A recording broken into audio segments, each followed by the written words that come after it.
Hello viewers, welcome. Today we are going to do chapter 4 from B.L. Grover, A New Look into Modern History. इससे पहले हमने already 3 chapters कर लिए हैं. If you want to go through them you can check out the playlist of modern Indian history. Anglo French rivalry in the Carnatic, मतलब British और France की लड़ाई के बारे में हम लोग पढ़ने वाले हैं. और Carnatic is actually what area? It is actually the southern area. Deccan में जो एंग्लो और फ्रेंच की, ब्रिटिश और फ्रांस की लड़ाई हो रही है उसके बारे में हम पढ़ने वाले हैं. इसमें 2 फिगर काफ़ी इम्पॉर्टेंट हैं. फ्रांस के तरफ से ड्यूप्लेक्स और अंग्रेज़ों की तरफ से क्लाइव. तो ये लोगों के बीच की जो लड़ाई है ना, उसी को पढ़ते हैं हम लोग कर्नाटिक में. मतलब they are the main player. ठीक है, फिर और भी लोग हैं बट इनके अराउंड थोड़ा ज़्यादा इंटरेस्टिंग हो जाती है, क्लाइमेक्स पे रीच करती है इनकी दुश्मनी ब्रिटेन और फ्रांस की. तो आरकोट नाम का एक जगह है.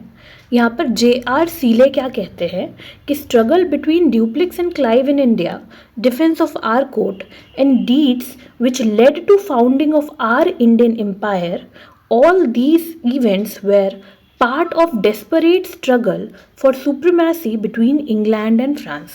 तो इनका क्या कहना है कि डुप्लेक्स और क्लाइव में जो लड़ाई हुआ है ना, आरकोट को जो बचाया गया या जो ब्रिटिश एम्पायर बना इंडिया में, ये सब का सब क्या है? ये सब का सब एक स्ट्रगल था. क्यों?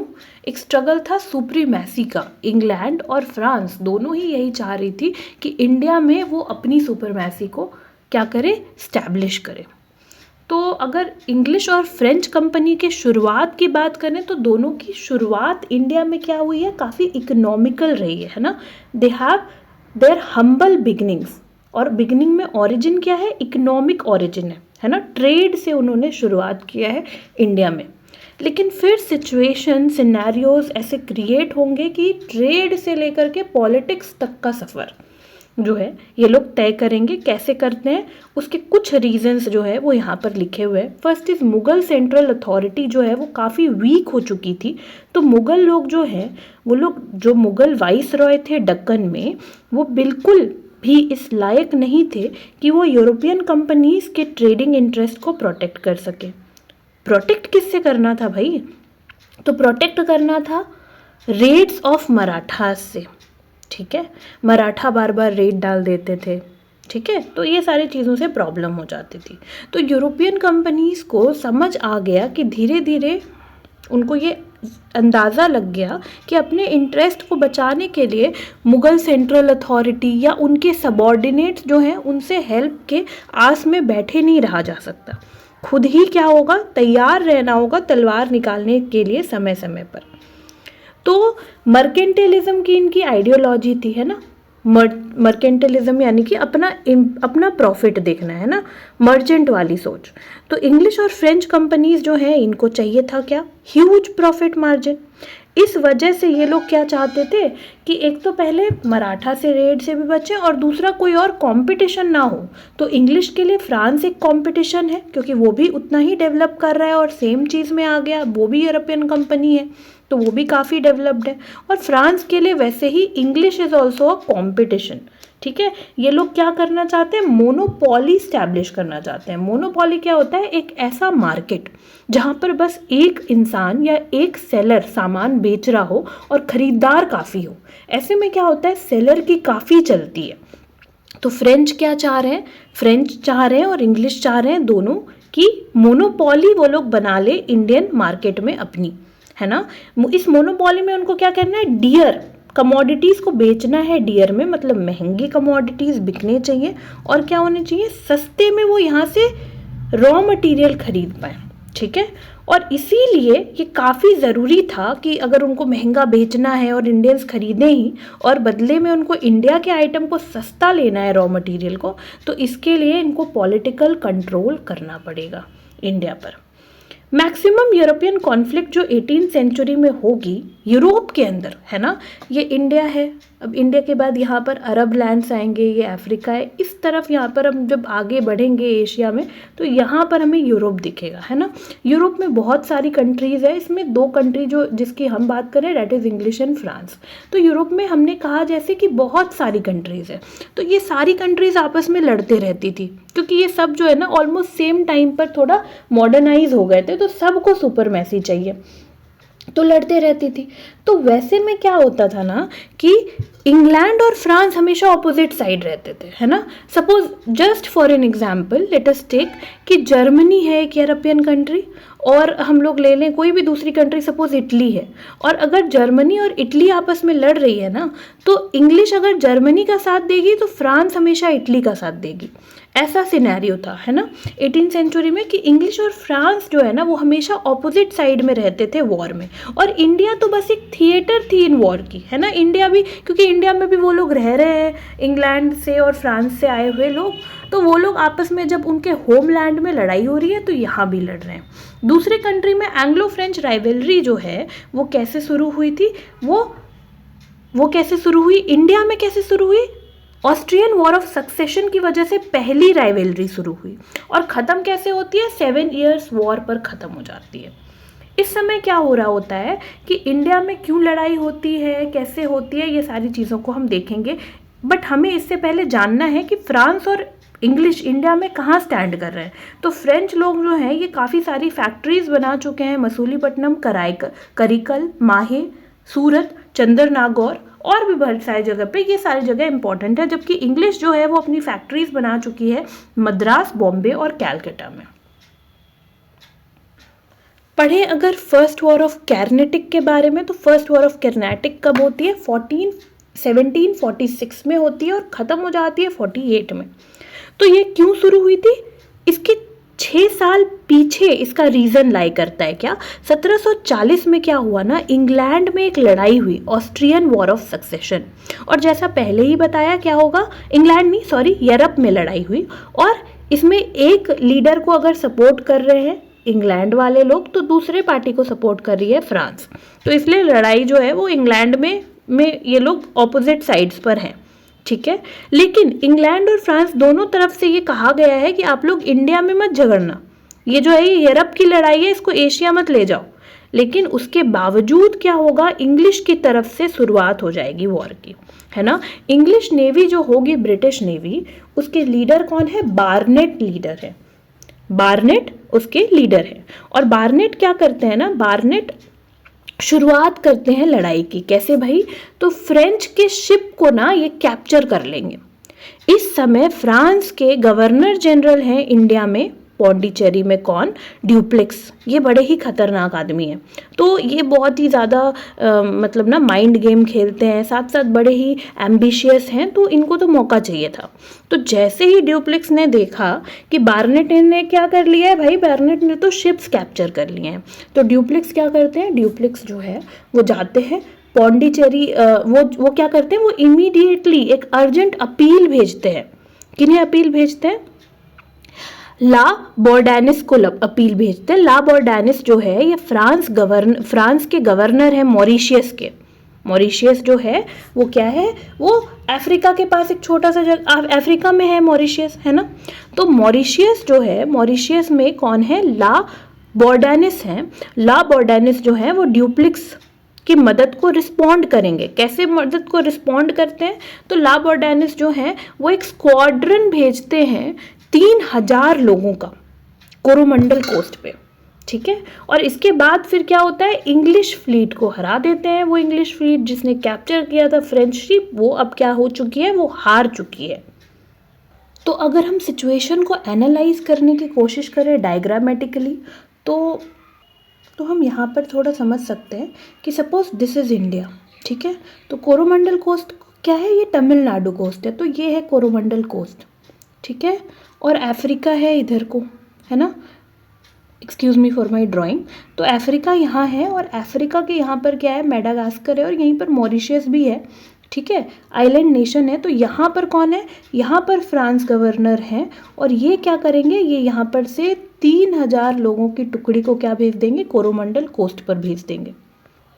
इसके बाद फिर क्या होगा ना कि ड्यूप्लेक्स जो है इन सिनेरियोज में ड्यूप्लेक्स जो है वो क्या हो जाएंगे, वो कहीं ना कहीं विन पर है। क्यों, क्योंकि फ्रांस ने जो है ना वो क्या कर दिया है, वो मद्रास को सीज कर लिया है, और फ्रांस लैंड और सी दोनों पर जीत गई, है ना। सी पर भी शिप्स फ्लीट की वजह से इंग्लिश फ्लीट को उन्होंने डिफीट कर दिया है कोरोमंडल कोस्ट पे, और फिर मद्रास को लैंड पे कैप्चर कर लिया, चारों तरफ से घेर लिया।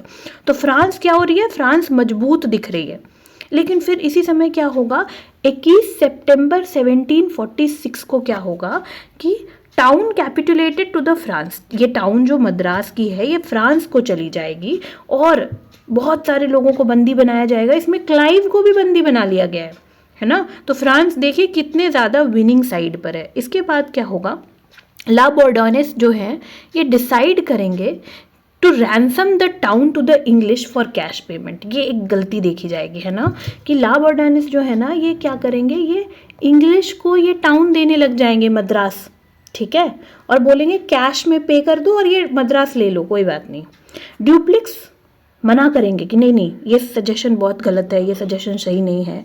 ला बोर्डोनेस जो है ना, इनको एक्चुअली ये ऐसा क्यों कर रहे थे, ये कहीं ना कहीं फ्रांस के अगेंस्ट क्यों डिसाइड कर रहे हैं, क्योंकि इन्हें क्या हुआ है ना, इन्हें ब्राइब किया गया है। इनको क्या मिला है, इनको घूस मिली है इंग्लिश की तरफ से कि मद्रास जो है वो इनको दे दिया जाए।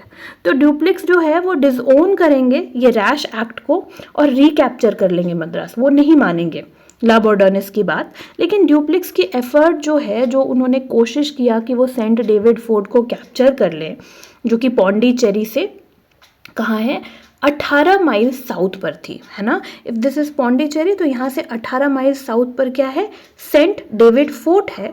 इसको ड्यूप्लिक्स कैप्चर करना चाहते थे बट वो सक्सीड नहीं कर पाए। एक इंग्लिश स्क्वाड्रन आएगी रियर एडमायरल बॉस्कैविन के अंदर, और ये जो है ये भी इक्वली अनसक्सेसफुल हो जाएगी पौंडीचेरी को कैप्चर करने में। तो पौंडीचेरी में फ्रांस है ना, उसको कैप्चर कर पा रहे हैं, है ना, कौन, बॉस्कैविन जो इंग्लिश के तरफ से है, और ना ही ड्यूप्लिक्स जो है वो कैप्चर कर पा रहे हैं सेंट डेविड को, जो पौंडीचेरी के 18 माइल साउथ में है। तो यहाँ पर दोनों नहीं जीत रहे हैं, और इनिशियली फ्रांस जो है उसने मद्रास पर भी कंट्रोल कर लिया है और साथ साथ कोरोमंडल कोस्ट पर भी इंग्लिश फ्लीट को हरा दिया था, ठीक है। तो ये 4 इंसिडेंट्स हमें याद रखने हैं। क्या सबसे पहले क्या होता है कि बार्नेट के नेतृत्व में क्या होता है, फ्रेंच शिप को कैप्चर कर लेते हैं इंग्लिश। इसके बाद ड्यूप्लिक्स मदद मांगते हैं, अफ्रीका के बगल में एक आइलैंड है मॉरिशियस, वहाँ पर काम कर रहे फ्रेंच गवर्नर से। इन फ्रेंच गवर्नर का नाम है ला बोर्डोनेस। ला बोर्डोनेस जो है वो 3000 लोगों को भेज करके तमिलनाडु कोस्ट या फिर कोरोमंडल कोस्ट पर क्या करते हैं, इंग्लिश फ्लीट को हरा देते हैं, और साथ ही साथ इसी समय मद्रास को कैप्चर कर लिया गया है। तो फ्रांस जीत रहे हैं, बट इसी समय इंग्लिश क्या करते हैं, वो घूस दे देते हैं ला बोर्डोनेस को, और ला बोर्डोनेस जो है वो अग्री करते हैं कि मैं तो मतलब छोड़ रहा हूँ, मेरे फ्लीट मेरे लोगों को 3000 लोगों को मैं हटा रहा हूँ, और ड्यूप्लिक्स को कहते हैं कि वो वापस कर दे मद्रास, लेकिन ड्यूप्लिक्स मना कर देते हैं, और ला बोर्डोनेस का यहाँ पर अब सपोर्ट नहीं मिल रहा है ड्यूप्लिक्स को।